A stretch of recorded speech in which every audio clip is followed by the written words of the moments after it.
My name is Jamel Moore, and I am father.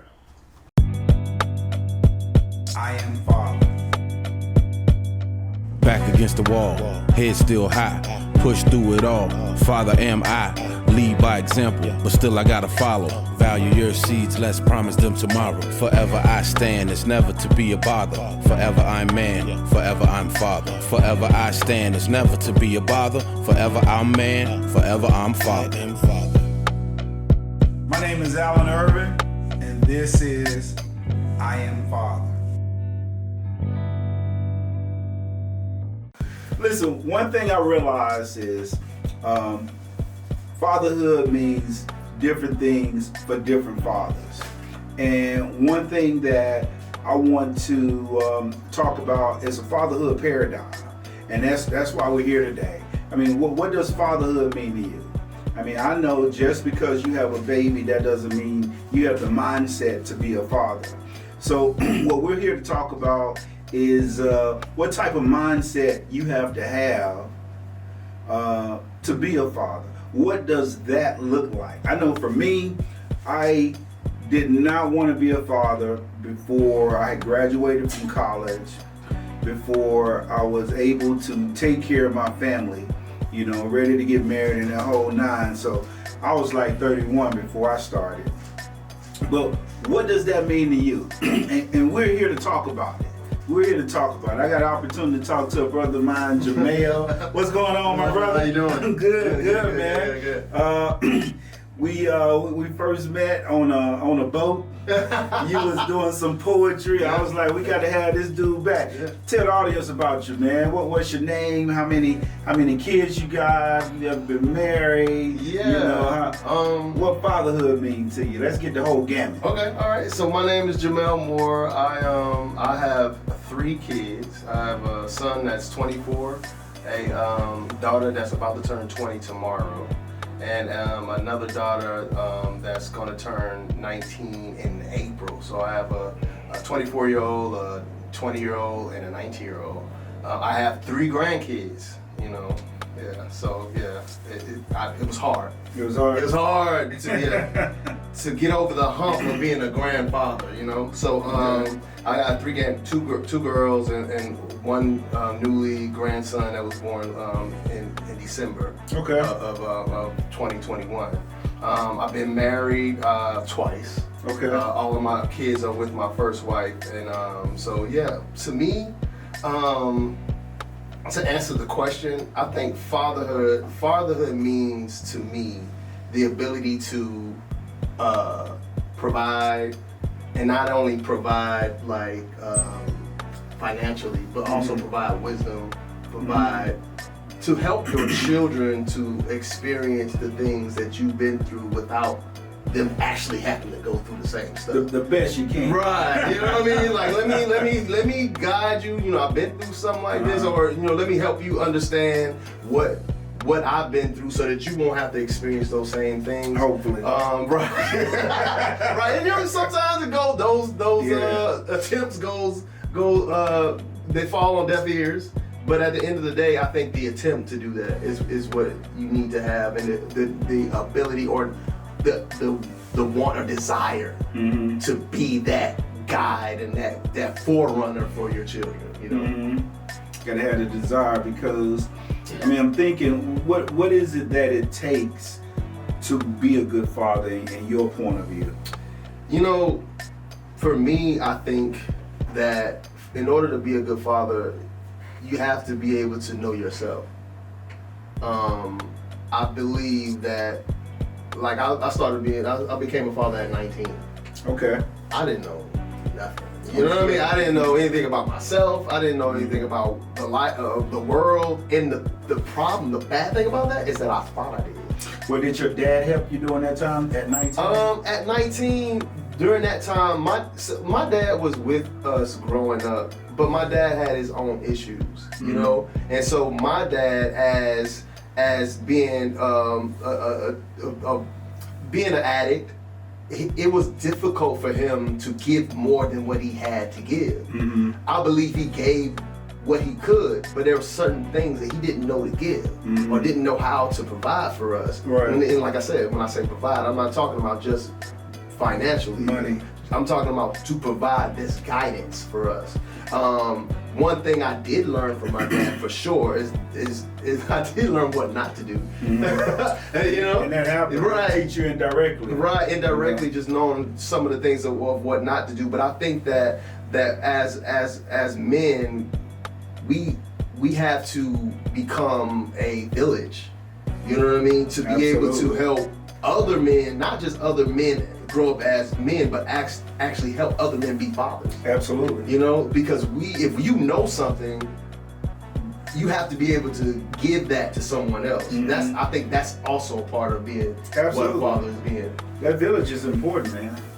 Definitely important. Yeah. So you mentioned the ability to guide your kids. What are some of the other qualities you would say in being a good father would be? Being honest. Okay.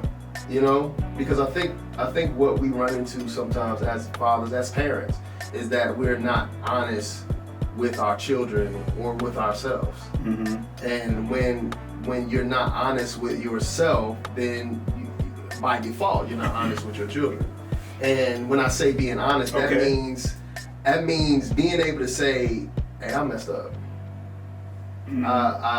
I should have done this," or when in the middle of chastisement, or when you know, cause back in the day, you know, you do something and you be your parents would be dead wrong, but they'll never come back and tell you, you know, I was wrong for that. You know what I mean? Just that level of honesty, I think it's very helpful because it shows that this person is not perfect, but they're doing what they can do in order to be my parent, to be my father. You know? Even when you're doing something,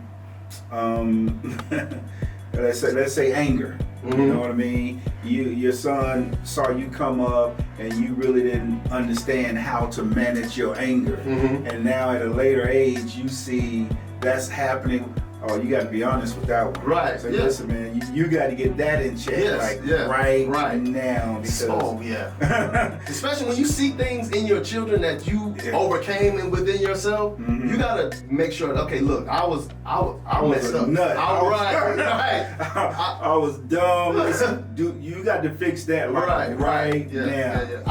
I'm a big advocate for mental health, like being able to go see a therapist and stuff like that. So I was talking to my therapist one day, and we were talking about my childhood and talking about the things that I had to endure as a child, and that how I really didn't have an opportunity to really be a child, and just talking about how being a father was, being a parent, being a child in the situation that I was in, that it really shaped and molded me as an adult. To when I became a father, I did some of the same things that I saw as a child because I didn't know any better. So you saying you grew up faster, or?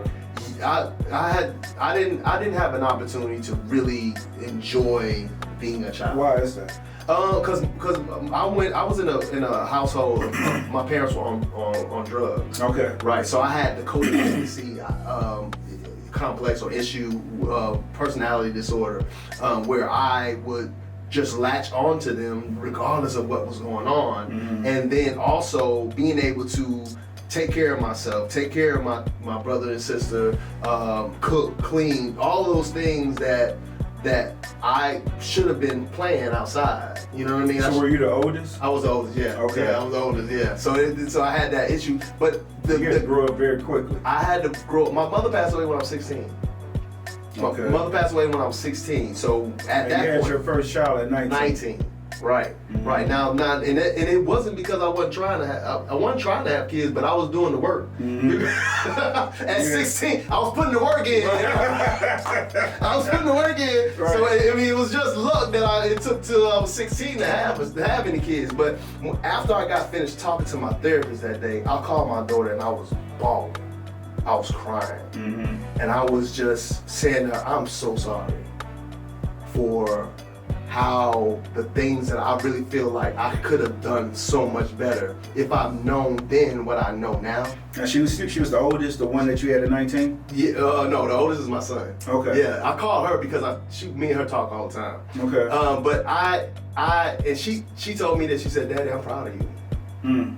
Like, I know you didn't do anything wrong in my eyes. Mm. You know what I'm saying? I mean, I know you human, I know, but now this is a 19-year-old. Mm-hmm. I know you human, I know you, but you good. You good in my book. Is what she was telling me. I love you, I understand you. And so we don't know, as fathers, we don't know how much especially the fathers that try.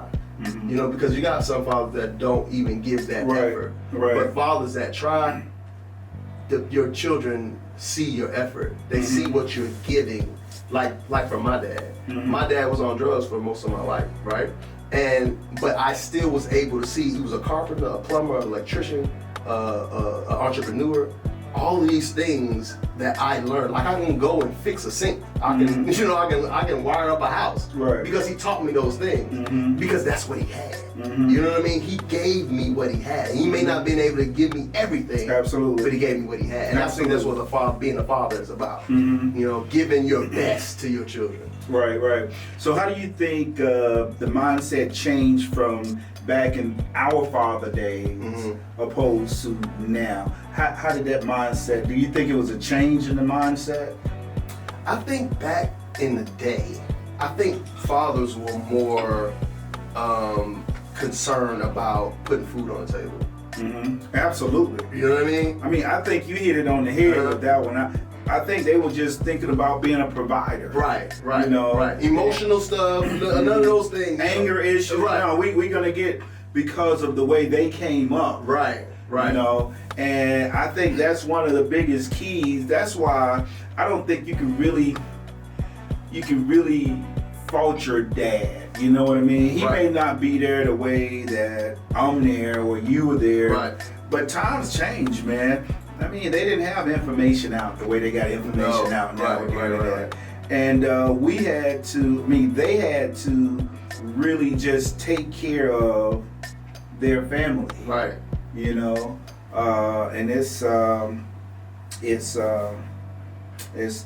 very interesting, and that's one thing that we want to talk about. I mean, what type of mindset do you have to have, and what type of mindset did our fathers have? Because I mean, what we're going to get into is the sins of the father, and they, you know, the Bible talks about how, you know, the children is going to suffer from the sins of the father. I mean, what does that mean to you? I believe that because of, like you said, the sins of the father, I believe that the things that, my perspective is this: the things that a father goes through and experiences shapes his life, right? Sure. And then sins, or whatever you want to call it, right? And those things, iniquities, right? Yeah. You know, those things shape his life, shape his outlook on life, and those things are handed down, whether he means to hand it down or not. It's just your children watch you. They see what you're going through. They see how you handle things, and then they mimic that whether they want to. It's what they know. Absolutely, it's what they know. So those sins of the father automatically either one or two things. It either draws you to those things or drives you away from those things. And I feel like when you have as a parent, as a father, when you are in a position. I think the mindset of back then should have been different, because now I believe that because of everything that's out there, all the information that's out here for young people, I think that it's so much other stuff that they can learn that they don't even need. I won't say need. I'll take that word back. That they won't even look to their father for. Because there's other things out there for them to be able to learn things and then come back and say, hey Dad, you know, I read somewhere that so father these days got to be a lot more on top of their game. Right. Exactly. I get that. I feel like back in the day it was always, you know, and then here's another thing. Not only, I mean, we talk about fathers, but it's a difference between a father and a black father. What's the difference? Because there's things that we have to teach our kids that other races don't have to Oh, teach. absolutely.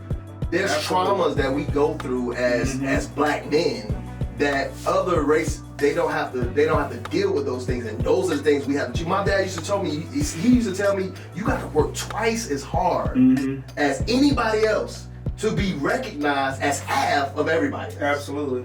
We gotta educate on fears, man. Right. Everybody else don't.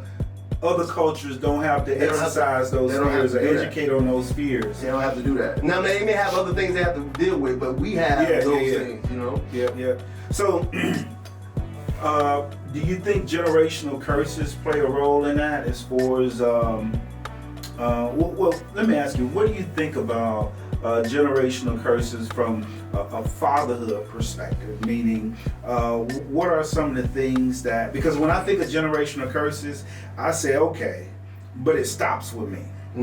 Yeah. You know, it don't have to keep going past me. Right. If I see something that has plagued my lineage all the way up here, let's say, for example, with you saying your parents were drug addicts, that stops with you. Right. Yeah, definitely. Now, see that's so the thing with generational curses is that I think some people use those as crutches. You know what I mean? Two things. Some people use it as crutches. Another thing is that people don't know that it's a generational curse. Absolutely. You know what I mean? So what is a generational curse? I think things that are paradigms. You know what I mean? Things that are accepted mentally and emotionally that as normal. Rooted as normal. As normal. You know what I mean? It's normal for us to have to struggle. You know what I mean? It's normal for us to deal with a drug addict in the home. But you're growing up like that in those situations, that's not normal. But you don't know. We don't know. You don't know. It's been so normal. It's so normal your whole life. We don't know. We don't know. I think, and another thing that I think we have this desire that we don't want our children, our men, our boys to be punks or looked at as weak. And so we go through these things of we trying to tell our young son, man up, when they haven't even had an opportunity to be a boy. Yeah. You telling a boy to man up that don't even understand what being a man is. You know, and not even teaching them how to. I think right now, this is like if I was a father now, this is the things that I would teach my son. I would tell my son how to be in touch with your emotions, understand your emotions, question and analyze everything that you feel and think. That you can cry if you want to cry. So why don't you think men of these days are not in touch with their emotions, and what are some of the things they can do outside of crying to get them in touch with their emotions? Because for me, I would say it's hard for me to cry. But when I do, it's such a release. Oh yeah. And I would like to cry more. I definitely want to cry more. But I just wasn't brought up that way. It's about understanding it. You know what I mean? It's about understanding. So I'm a big advocate for mental health therapists. Going to see therapists. Like I see a therapist at least twice a month now, and then I'll taper it back down to maybe like once a month once I feel like I'm in a good spot, right? But it's about feeling something and understanding where that feeling came from. You know what I mean? Whether it's a cry for joy, whether it's a cry for sadness, and whether it's not a cry. Why am I angry? Why am I anxious? Why am I making these decisions that I'm making? What's the root of these things? And really getting down to the root, and that teaching our sons that, so that they can be able to grow up and teach. It has to start. Just like the generational curses are handed down, good habits can be handed down as well. And I think those are great habits to be able to say, okay, listen, son, I know that you're angry, but why are you angry? Let's talk about it. Let's deal with it. Instead of shut up, man up. Dry your eyes. That's it. Sit down somewhere. Go in your room. Do your work. Right. You know what I'm saying? Because I said so. Because I said so. You know what I mean? Because that creates more trauma, toxic behaviors, and then we in turn we make decisions based on it's enough trauma as a man, black man in America, right? But then turn around and add in drug use or poverty or the things that we go through as children. You add those things on top of being black in America, then it's very difficult. It's very difficult to get over that hump. Those are the generational curses. Yeah. So I didn't start going to therapy till I started going through a divorce, my last divorce, right? Interesting. And because it broke me. It broke me like to pieces. And I really didn't know. I knew I didn't want to kill myself, but I didn't want to keep living like that. Feeling what I was feeling, I didn't want to feel that way anymore. So I started going to therapy because she told me that I was too sensitive. I wasn't sensitive with nobody else. I was only sensitive with her because I felt vulnerable. I trusted her. This is your wife. My wife, right? And so I trusted her with parts of me that I couldn't trust anybody else. I was a pastor. I couldn't be weak. I couldn't be.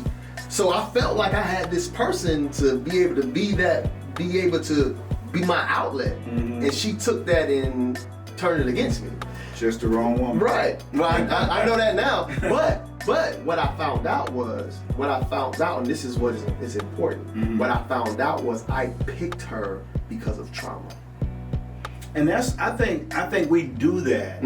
Even with females, right? That don't have their dads are not in their life. You know, guess who they looking for? They're looking for a father figure. They're looking for a father figure. Right. So you talk about mental health.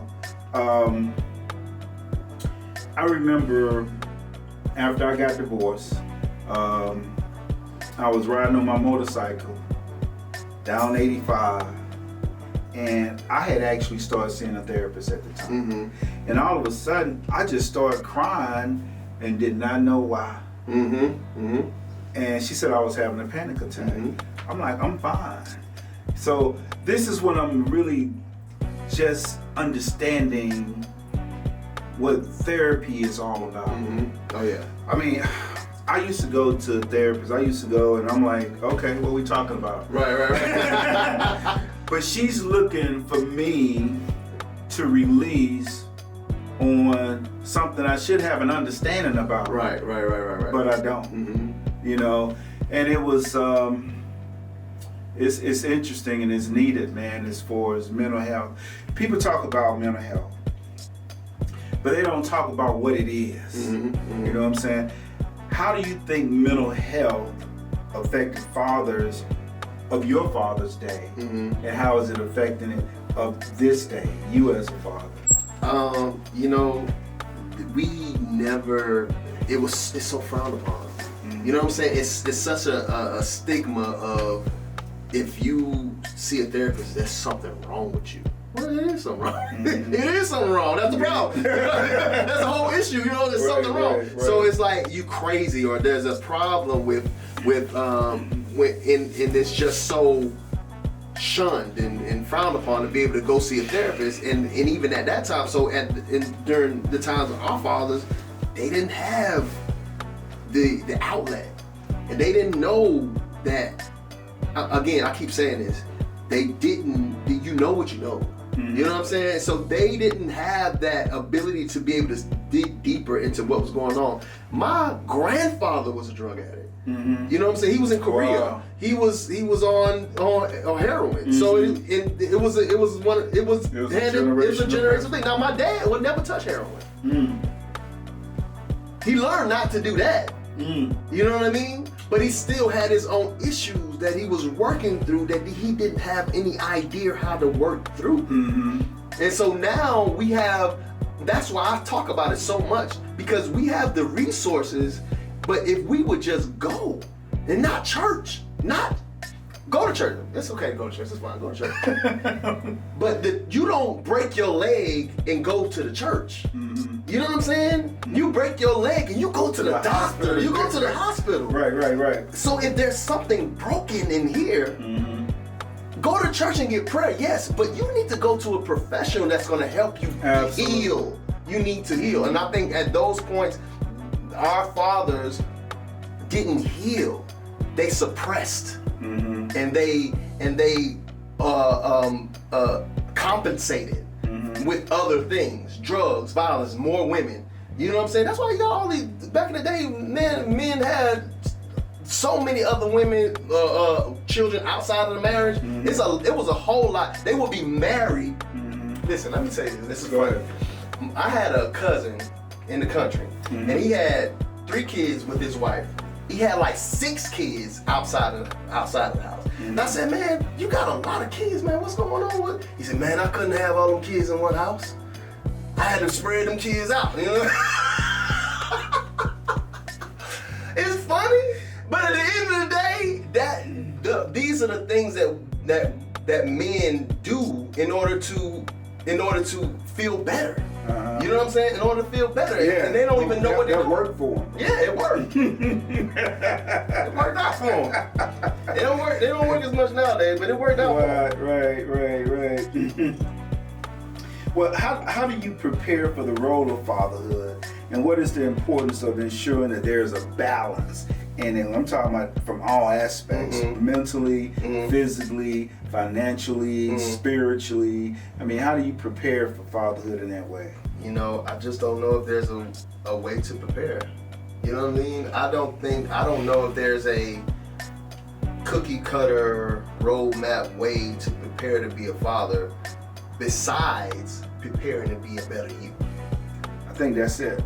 You know what I mean? So once you are on the road of being a better you, then you'll be the best father you could be at that point. You know what I'm saying? And because you're working on yourself. I think once you are in a position to where, and I don't think there's a place where you will ever be and say, okay, well, I'm financially ready, I can be a father now. Well, I'm mentally ready, I can be a father now. I think that the quest is to be a better man. And then when you're a better man, at that point you'll be a great, outstanding father. Absolutely. You know? Yeah, I think you hit it on the head, man, because you know, our fathers came up in the 40s, the 50s, the 60s. Right. You know what I mean? So they had to be the best that they can be at that point. Right. And then we came along, and it's almost like what you was talking about with the generational curses. You know, it stops with us. Right. So if it stops with us, then we're gonna handle finances a lot better than our dads handle. Most definitely. You know, we got a lot more information on the spiritual side, the physical side, and all of that. So if we are better as a person, right, then we have that to give. Right. Exactly. To our kids. Exactly. So yeah, it stops with us, and that's what I think about generational curses, man. That thing stops with. Yeah, I totally agree with that. You know, I don't accept any generational curses. I don't accept any what's the hereditary genetic health problems. I don't accept any of that. Okay. You know, I am me. And I do the things I need to do. I was talking earlier about I don't eat this type of stuff that I grew up eating.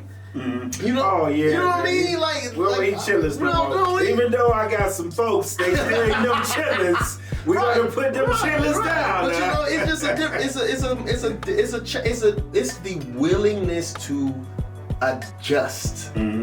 And I think that's the most, because I think people that get stuck in those generational curses or those paradigms, they do not have a willingness to change. And when you have a willingness to change, it is automatic. It happens.